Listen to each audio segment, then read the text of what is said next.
Good afternoon and welcome to today's January 20th of 2016, today's Wednesday webinar, talking about Skype and education. We're excited to have you here. Okay, this webinar is being brought to you by IDPL, the Instructional Design and Professional Learning Division, formerly known in this district as the Curriculum and Professional Development Division. I am Mark Oakton, one of the coordinators with Instructional Technology here at IDPL. We also have two of our digital learning coaches with us, Mr. Mark Thomas, give him a round of applause, our resident expert on Skype, and Ms. Rebecca Lundberg, who is also has some experience with Skype that it will be very, very helpful for us. So we're grateful to have them here, and they will be doing the bulk of the presentation and talking to you about all the wonderful uses of Skype. Now, before we get too far, I like to know who my audience is. So if you go into the text chat box, I would like you to please type into the chat box what school you're from. Lakin's done this drill before. She's beating me to it. All right, we have Clark High School, Beckley Elementary. Thomas is joining us from Nevada Learning Academy. He's one of our regulars. We're glad to have you here, Thomas. Morrow Elementary, Guy Elementary, Calvin, Richard Bryan.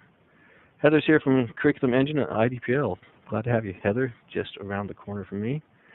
Western High School, we have Derek, Galloway, Johnston Middle School, Keller Middle School, Wright, Roundy, and one of our digital coaches, Dennis, is with us. So we've got elementary, middle, and high school representatives, and I think that you'll find that the information presented is applicable to all three levels. Now that text chat box is very useful for you because it allows you to type in any questions that you have throughout the presentation, and I will feed those questions to Mark T. and Rebecca as we're going through the presentation. And that way, those people who are viewing the playback as well will be able to hear the questions because they don't see the text chat box unless they download it. That way you'll be able to hear the questions and the answers. So we'll answer them in the text chat box and out loud for everybody to hear. All right, so the first question then is, what is Skype? Give me a check if you've used Skype before, please. Give me whether for personal use or for classroom use. How many people have used Skype? Looks like about half of you. All right. Skype is really just a video conferencing platform. It's a web-based way to make telephone calls, voice telephone calls, and as well to make video calls. So it's very, very useful and has some great applications for the classroom, which we're going to get into. So that begs the question, why would we use it in the classroom? First, I'll give a little round of applause myself for this. As teachers, we love to see things that are free. Come on, so join me in the clapping. It's free. Thank you, Rebecca. All right, there we go. We got a couple of, at least a smiley face from Thomas. We like to have things that are free. You know, there's so many things out there that are useful, but that we have to pay for and that we have to subscribe to. And so we can get nickeled and dimed quite a bit if we're looking for great resources to use in the classroom. That's one of the reasons Skype is so powerful, is because we don't have to pay a thing for it. It allows students to practice their communication skills. One of the things I really like about it is that it provides access to our classrooms to experts, authors, faraway places.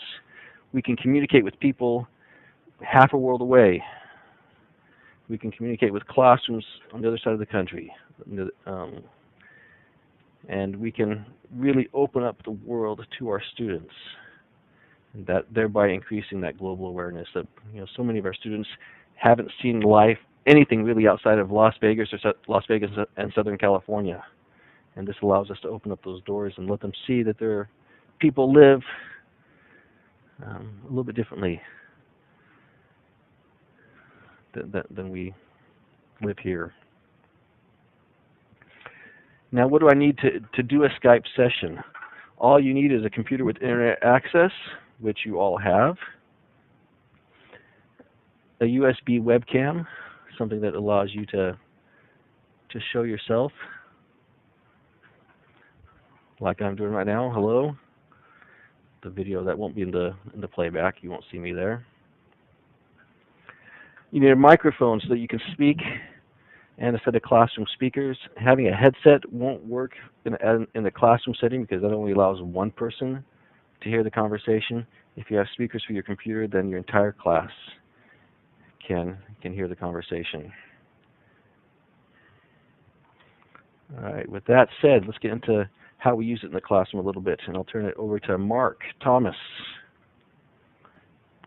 Nick, if you have a question, go and type your question into the text chat box. And speaking of questions, there was one in the text chat earlier about whether Skype is blocked by the filter, and the answer is no.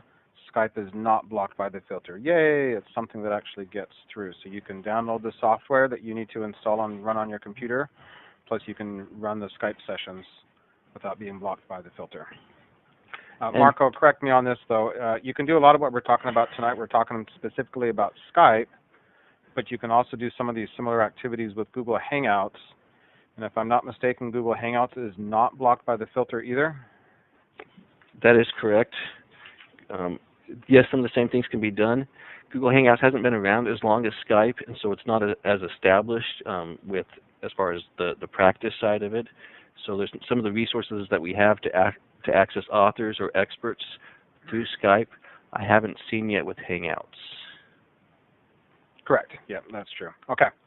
So the first thing that we need to do is get the Skype software installed on your computer and also find some of the resources that you need to make those connections with those authors, with those experts, and playing some fun Skype games that we're going to talk about. So where to get the software is going to the website education.microsoft.com.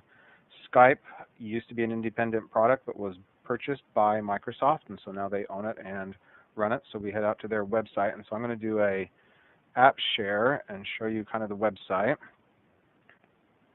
So when you head out to education.microsoft.com, this is where you land.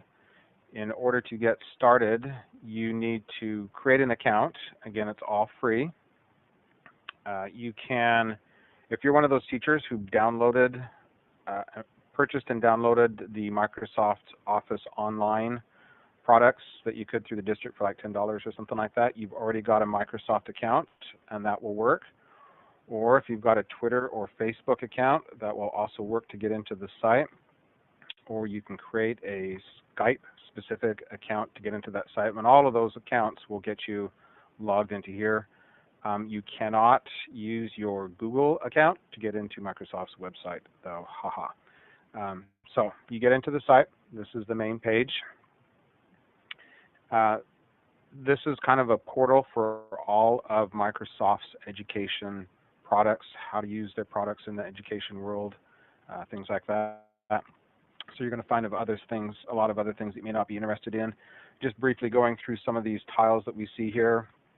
If you wanted to get trained on using Microsoft products, not just Skype, but things like Office and some of their other software products, you can do that. You can connect with other educators, and they've got some discussion boards. If you go into the Find a Lesson section, that actually takes you to another portal where you can filter out lessons created by other teachers around the world. You can filter by age group, by subject area, by a specific product, because these lesson plans don't involve, again, just Skype, but also involve all these other Microsoft products like Sway and PowerPoint and things like that. So you can find all sorts of lesson plans.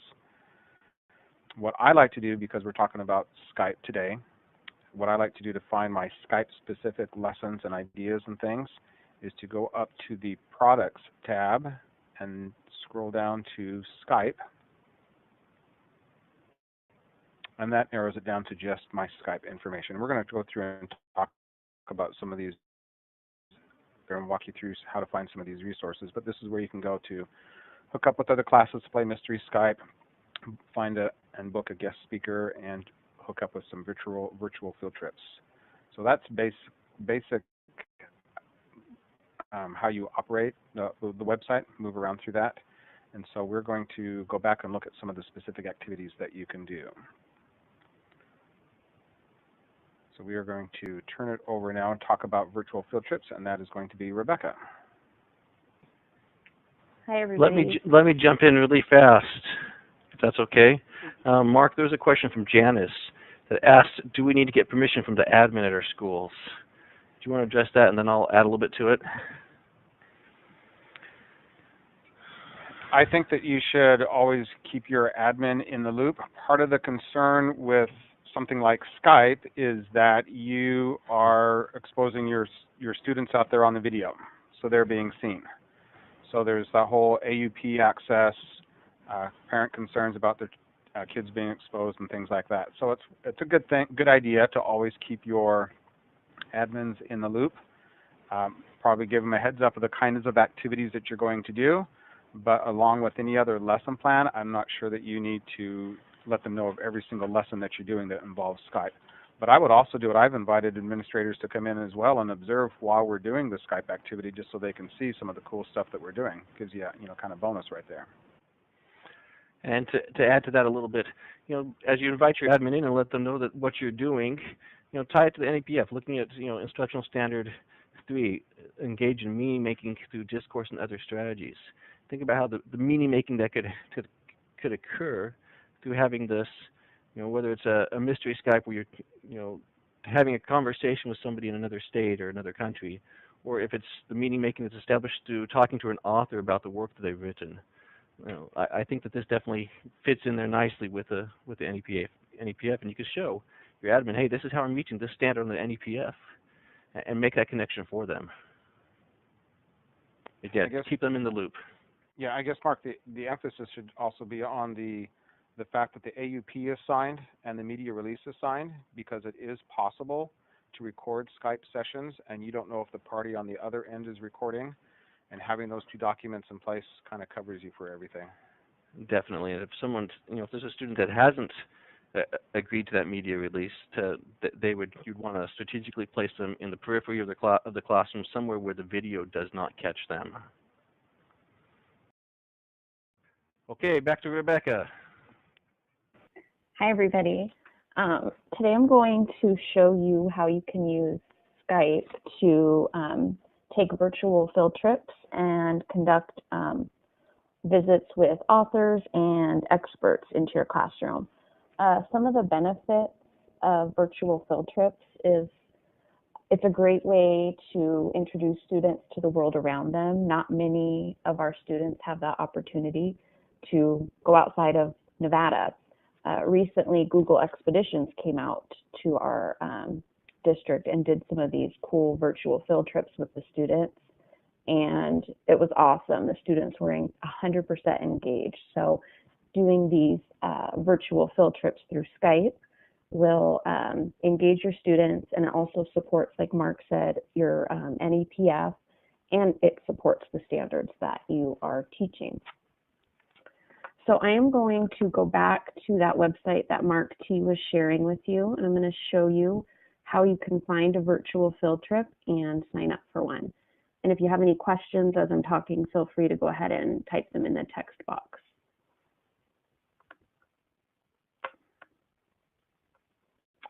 All right, so back to this page, the Microsoft education.microsoft.com page.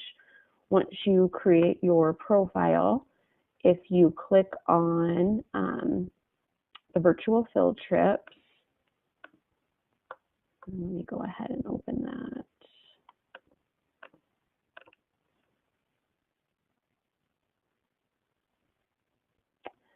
And then you can scroll down here and search by age group, subject, language, and whatnot.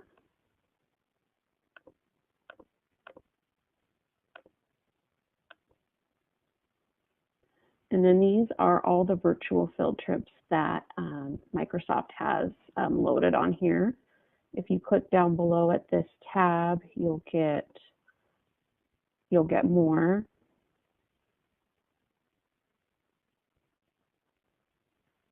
And I'm going to go ahead and pick one. Let's do this one.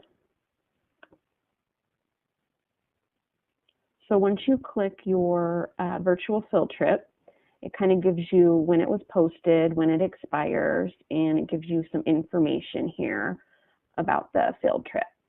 Then you can send an email to the person, or you can click right here to register for the field trip.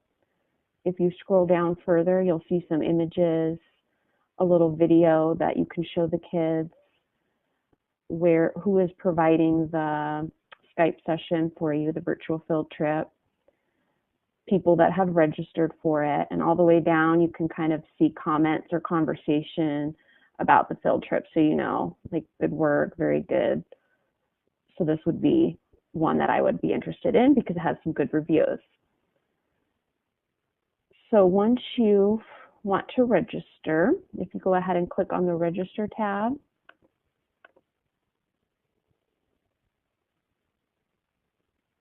and then you're going to see this little calendar pop-up menu, and you want to look for any dates that are in green.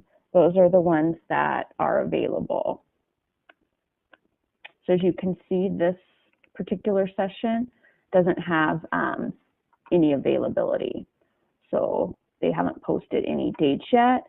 So as you can see, this session here doesn't have any availability right now, but you can go ahead and keep checking back because they add dates all the time.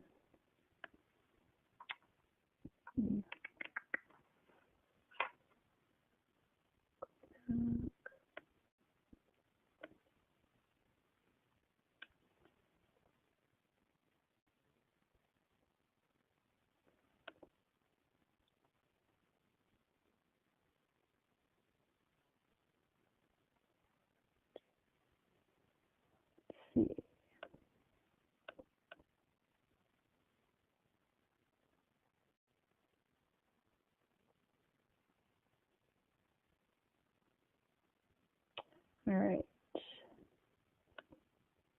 let's try this.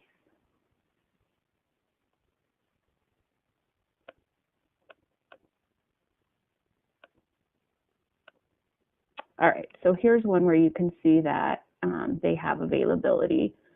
So you would click on the date that you want to do your virtual field trip. And then here on the right, you will see times that they are available, and these times are in your local time. When you set up your account, you choose your time zone.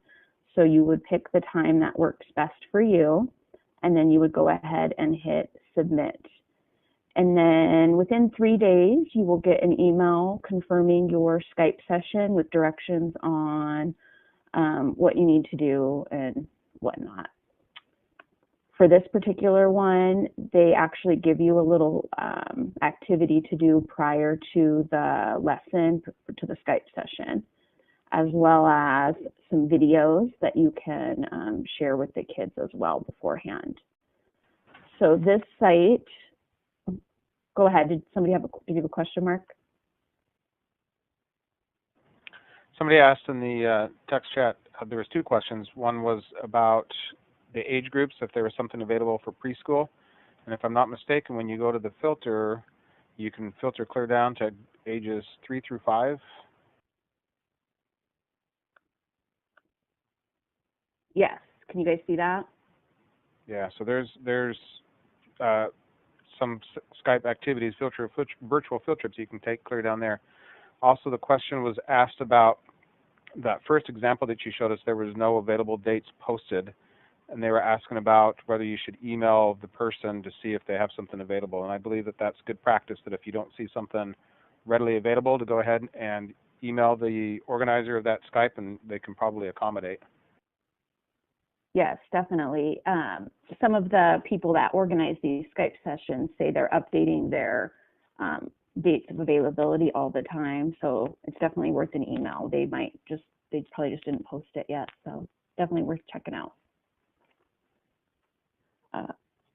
So this is on that website that Mark T told you about, and then you can see here I have this is my profile, and this is where you can look for your scheduled visits. So if you click on your profile and then go down to registrations, and then here it has your pending registrations, and then if you click on upcoming confirmed, I went ahead and signed up for one so you could see what it looks like. It says here's the date and the time. This is the session that I signed up for, and this is the host.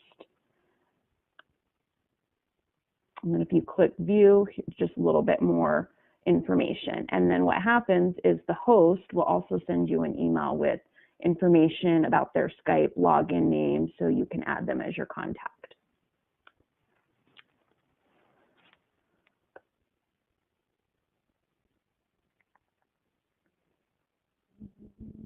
Any more questions on this particular website?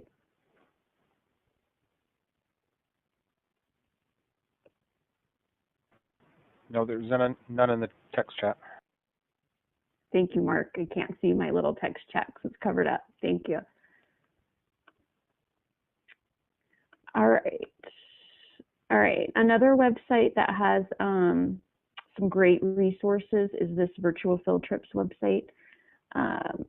And it has virtual tours of museums and exhibits. So some of these aren't necessarily Skype sessions, but they're tours that you can do as like 360 view tours. So that's a good one. Another one that I explored earlier was this eMissions website, and they do simulated problem-based learning adventures through like Skype missions, and the kids all have to work together to kind of solve this problem. And I'm going to go ahead and scroll down, and you can see some of the different ones they have, and then the grade levels. These particular ones do cost money.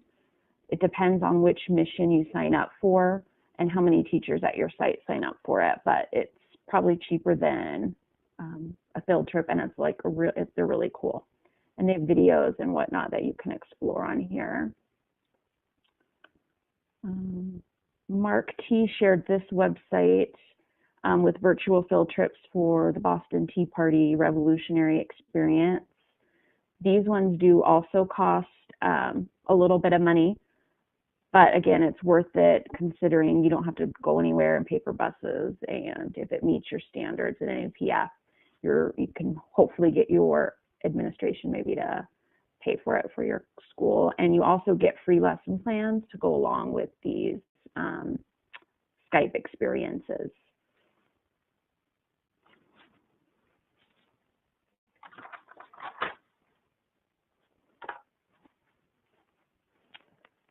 And then a couple things to keep in mind when you're doing these virtual field trips is a few days before your scheduled field trip is go ahead and make sure everything's working properly and all the everything is updated on the computer. Your mic's working, your speakers are working. That way, if not, then you can contact your SBT to help you get that set up, or your digital learning coach. And then the day of the field trip, you just log on and find your contact. You've already set them up, and then it's good to go.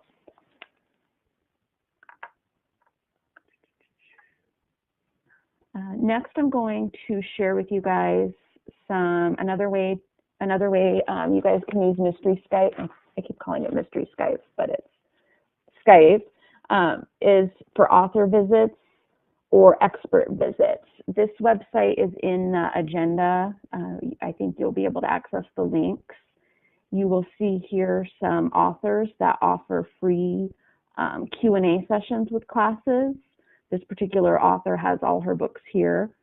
So if your kids are reading any of these, you can email and schedule a Skype session with her. And here is like her information along the top here. If you scroll down, you will see some authors that offer Skype chats for classes that have read one of their books, and she has it organized by age groups. So here are some popular authors. There's some middle age groups, teen readers, and this is just their author information. So you could click on them, get their email, or fill out the contact form and set up that Q&A author session.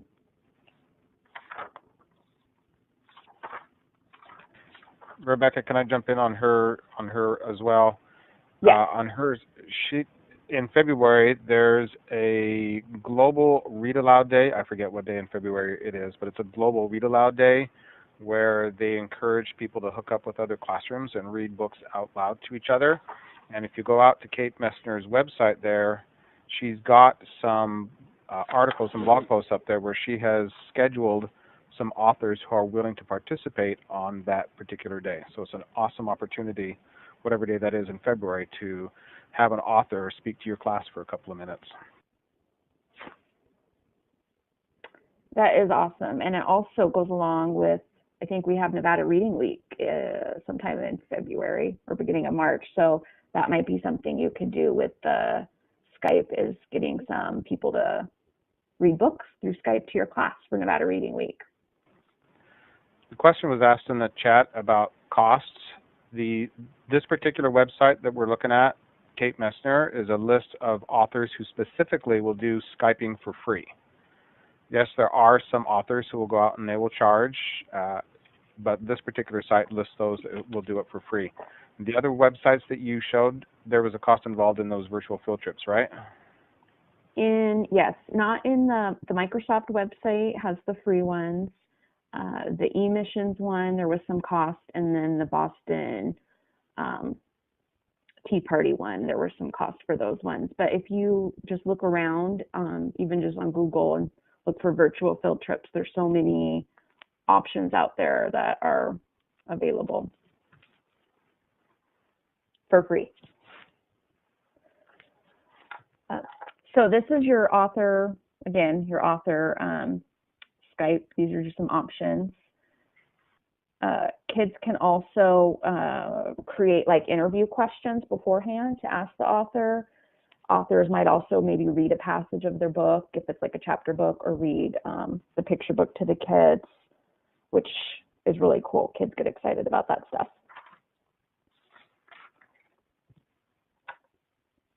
One great way to use Skype in the classroom, which I just recently saw in a middle school classroom at Keller Middle School, as a matter of fact, is expert visits. And these are really fun because it gives kids, kind of gives them a break from their teacher. It's somebody else talking to them and teaching them about something they're learning in their classroom. And at Keller Middle School, they had in 8th grade science, they had a teacher whose brother is a pilot, and he came on Skype and he did a whole presentation on aerodynamics because that's what the kids were learning about. The kids took notes about what they learned, and then at the end he did a Q&A session with the kids, and it was really cool. The kids were engaged, just a different way of learning and a different way to present information to the students. Rebecca, somebody posted in the chat that the Global Read Aloud Day is February 24th. So you've got a whole month to get those Skype sessions scheduled.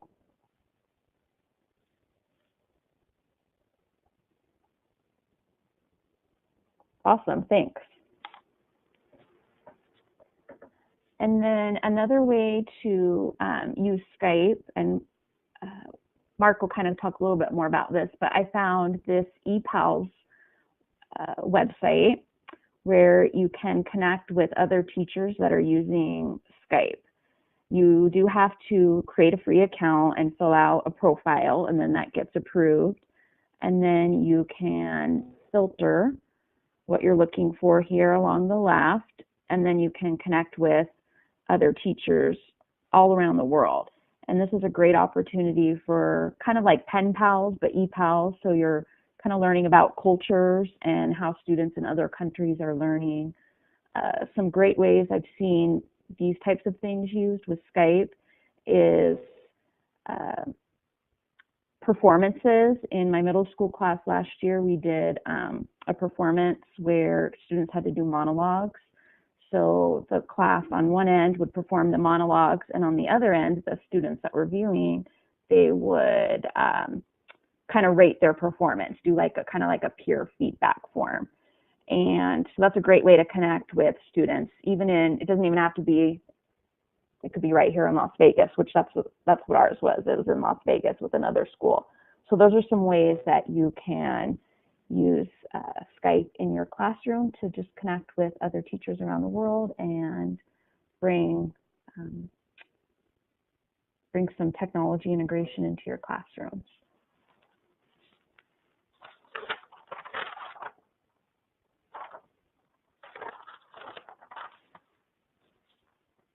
And I'm going to go ahead and turn it over to Mark T, and he's going to talk about Mystery Skype, which is really, really awesome.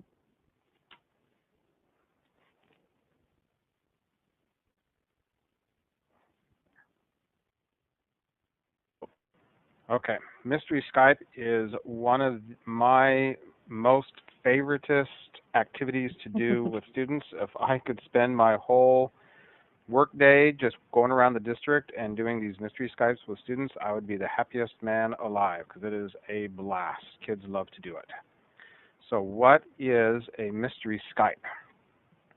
A Mystery Skype is a classroom Skype call where you hook up with another class someplace else in the world, and you ask each other yes or no questions to try and guess the location of the other class. And it is a lot of fun. I've done these kinds of activities all the way down to second grade. I've done it with third, fourth, and fifth grade, middle school.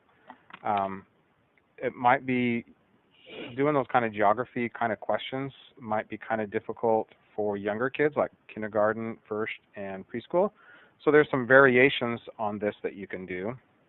For example, kindergarten or younger grades could do a mystery number. So you still make that Skype connection with another class, but instead of trying to guess their location, they each have a mystery number that they're holding in their head, and then you ask questions. Is it greater than 20? Is it an even number? Questions like that to try and guess the number. I've also had English classes where they will hook up like a middle school or high school, where they will have read a selection of books in common with another class, and then they will do like a mystery book type of a call where you ask questions to try and guess the book that they're thinking of, or a character in the book or something like that. So there's all sorts of variations on a theme here that you can do. So why would you want to do something as complicated and as scary as a Mystery Skype? Well, not only is it one of the most engaging activities that you'll ever do with students, but think of all the geography skills that they have to use and practice in order to do that. I have hooked up with classes we did one with a class in New Zealand, and that class was a whole day ahead of us. So we had to come up with that whole discussion about time zones and how that works, that they're on a different day completely than us. You get in the discussions of oceans and continents, geography, geographic features of the land, where's the Mississippi and the Rocky Mountains, just generic north, south, east, west type of skills that kids don't always develop. This gives you the chance to practice those and teach the kids what those mean. It also teaches a lot of critical thinking because students have to problem solve. They're just asking yes or no questions, trying to make this guess, and so they have to be able to think of questions that help eliminate possibilities or that highlight where the other class is at. They have to make decisions about what makes a good question, what makes a poor question. So a lot of critical thinking going on. They're doing problem solving along with that. There's teamwork involved because when you do a Mystery Skype, the whole class should be involved. Every student in the class should have some kind of a job to perform. And we'll talk about the jobs here in another slide. But whether they're doing the research, whether they're in front of the camera asking the questions, whether they're keeping track of questions, marking off states or countries, everybody has a job, something to do.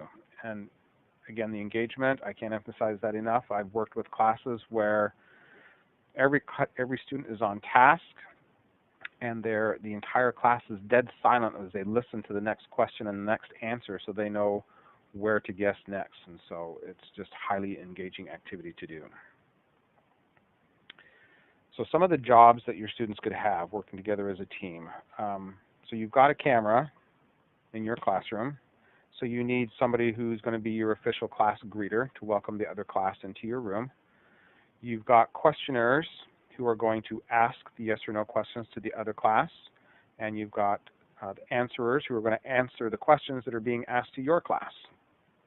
So again, they have to know about Las Vegas and they have to know about Nevada. So when the other class asks, do you touch New Mexico? You can sound intelligent and know whether your state touches New Mexico or not. You've got Google Mappers, Atlas Mappers, so you can have computers set up in the back of your room, iPads with Google Maps pulled up. You can have paper atlases. When I did this with a second grade class, we just had a map of the United States, a black line state master, papers printed out, and kids just use a pencil and just crossed off states as we eliminated them from the possibilities. You need a recorder.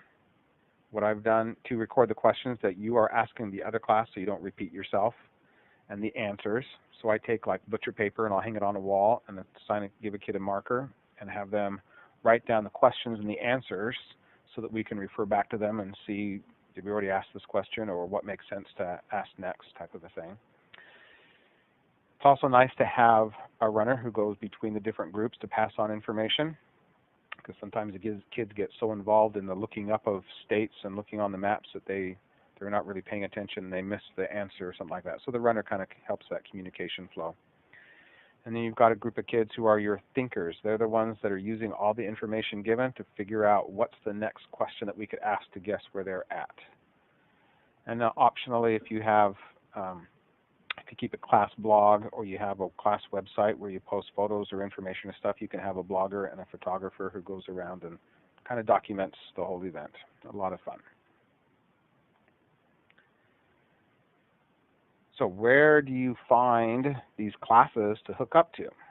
Well, I'm going to show you two sources that I like to use.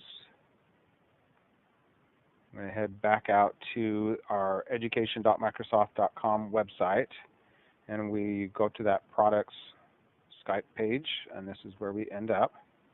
And right here is Play Mystery Skype, and we just click on the Find a Class button.